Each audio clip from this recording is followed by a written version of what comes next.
안녕하세요 여러분, 북튜버 공백입니다. 드디어 목소리가 나옵니다 여러분. 정말 거의 열흘 정도를 끙끙 앓다가 이렇게 영상 찍게 되니까 새삼스럽게 너무 기쁘고 감사한 마음이 들어요. 몸도 너무 아프고 또 목소리가 안 나와가지고 일도 제대로 못 가고 영상도 못 찍고 그랬었네요. 진짜 아무것도 못하고 그나마 컨디션 괜찮을 때는 책만 조금 읽었었거든요. 이전 영상 보신 분들은 알겠지만 제가 이번에 읽으려고 빼둔 책들이 조금 다 어려운 책이었어요. 근데 이게 컨디션이 안 좋으니까 내용이 머리에 들어오질 않는 거예요. 글자가 안 읽혀요. 그래서 계속 같은 장만 읽고 또 읽고 이러다가 일단 어려운 책은 좀 내려놓고 쉬운 책을 한 권 읽게 됐습니다. 우연히 집어들게 된 책인데 이게 제 상황이랑 어느 정도 좀 맞아떨어지는 부분이 있었어요. 꽤 재밌게 읽어서 여러분들께도 좀 소개해드리고 싶어요. 일단 오늘 여러분들께 소개해드릴 책은 스트레스와 관련이 있는 책입니다. 제가 아프면서 스트레스를 진짜 너무 많이 받았거든요. 그러던 와중에 딱 이 책을 보게 된 거죠. 보시면 아시겠지만 제목이 이래요. 미안하지만 스트레스가 아니라 겁이 난 겁니다. 이 책의 제목을 딱 보는데 그래 그냥 어려운 책들 접어두고 이 책 먼저 한번 읽어보자 이런 생각이 들더라고요.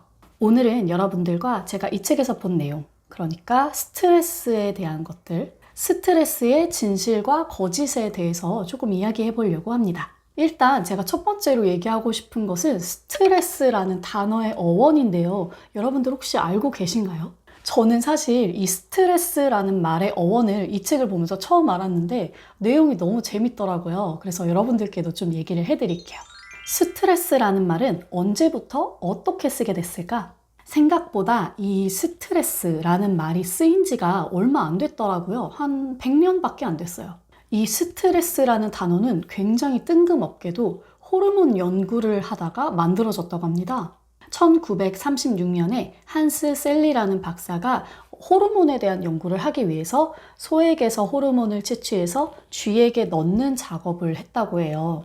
이 호르몬을 주입받은 쥐들은 뭔가 이상현상을 나타내기 시작하는데 가만히 지켜보니까 호르몬이 아니라 그냥 일반적인 다른 것들, 식염수나 다른 약물들을 주입받은 쥐들한테도 똑같이 이 이상현상이 나타나는 거예요. 즉, 이 이상현상이 호르몬의 영향이 아니었던 거죠. 그래서 이 이상현상이 도대체 왜 나타나는가 이것을 알아보다 보니까 소문에 의하면 한스 셀리 박사가 굉장히 손재주가 없는 사람인 거예요. 그래서 실험을 하면서 이 쥐들을 너무 괴롭힌 거예요. 이 실험용 쥐들이 박사한테 너무 괴롭힘을 당했고 그 결과 궤양이 나타난다든지 부신이 증대한다든지 림프샘이 쪼그라든다든지 이런 결과가 나왔던 거죠.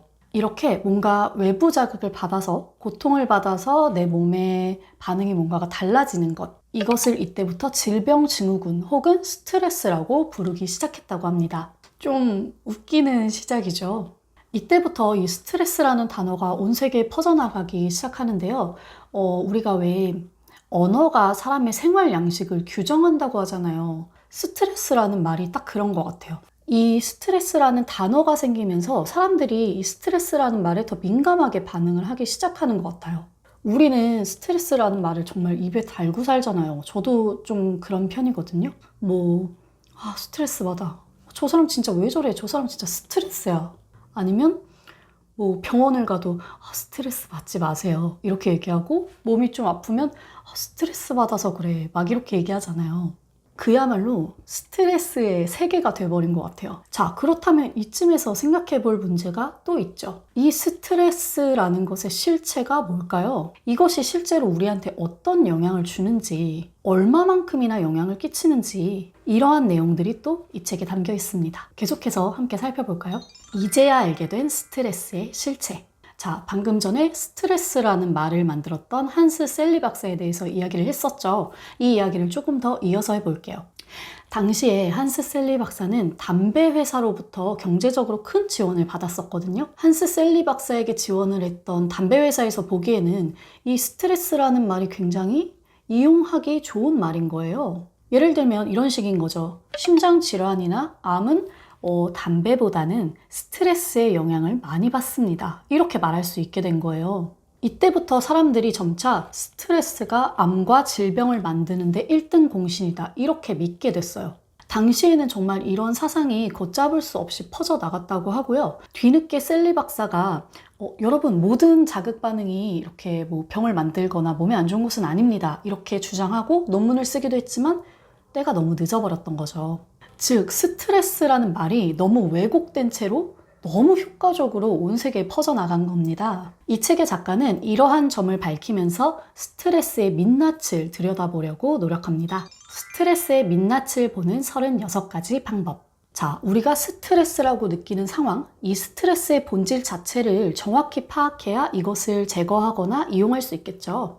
이 책에는 마인드 시프트라고 해서 나의 관점을 변화시키고 스트레스를 근본적으로 파악하고 활용하기 위한 36가지 방법이 실려 있습니다. 저는 이 중에서도 첫 번째 질문이 굉장히 인상적이어서 여러분들께도 질문을 한번 드리고 싶어요. 첫 번째 마인드 시프트 방법에는 이런 질문이 쓰여져 있습니다. 스트레스가 당신의 건강을 해친다고 생각하는가?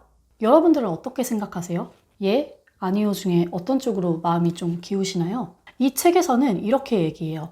스트레스는 나빠. 스트레스는 분명히 내 건강을 해칠 거고 나는 그게 너무 두려워. 이렇게 생각하는 사람일수록 더 스트레스의 영향권 안에 들어가게 된다고 말이죠. 사실은 스트레스라는 외부 자극은 내가 능동적으로 조절할 수 있는 거라고도 이야기해요.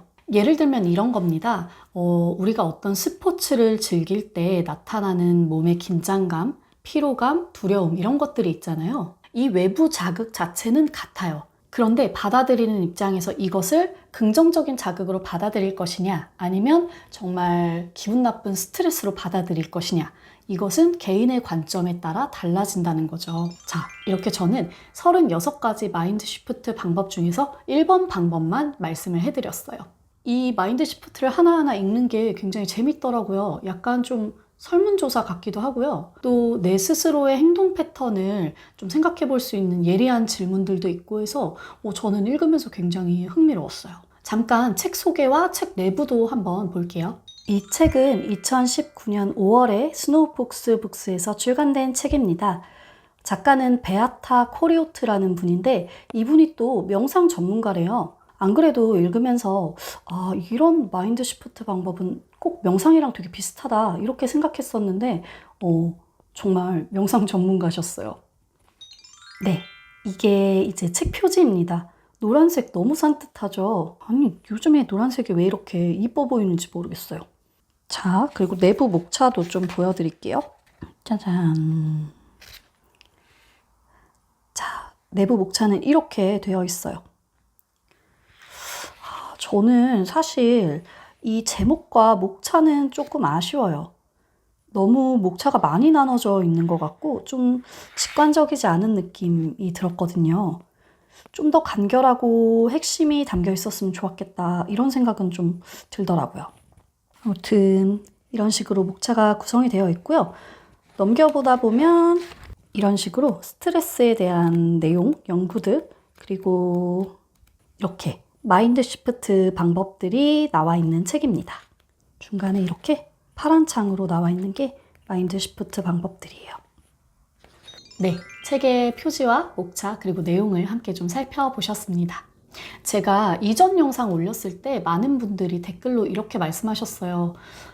이번에 읽는 책들이 조금 어려운 것 같아요. 좀 더 쉬운 책 추천해 주시면 안 될까요? 이렇게 많이들 물어봐 주셨거든요. 쉬우면서도 재미있는 책을 찾으시는 분들은 이 책 한번 읽어보시면 좋을 것 같아요. 특히 자신이 평소에 심리학이나 자기계발, 마인드 컨트롤이나 생활습관 교정 이런 거에 관심이 있었다 하시는 분들은 더 재미있게 읽으실 수 있을 것 같아요.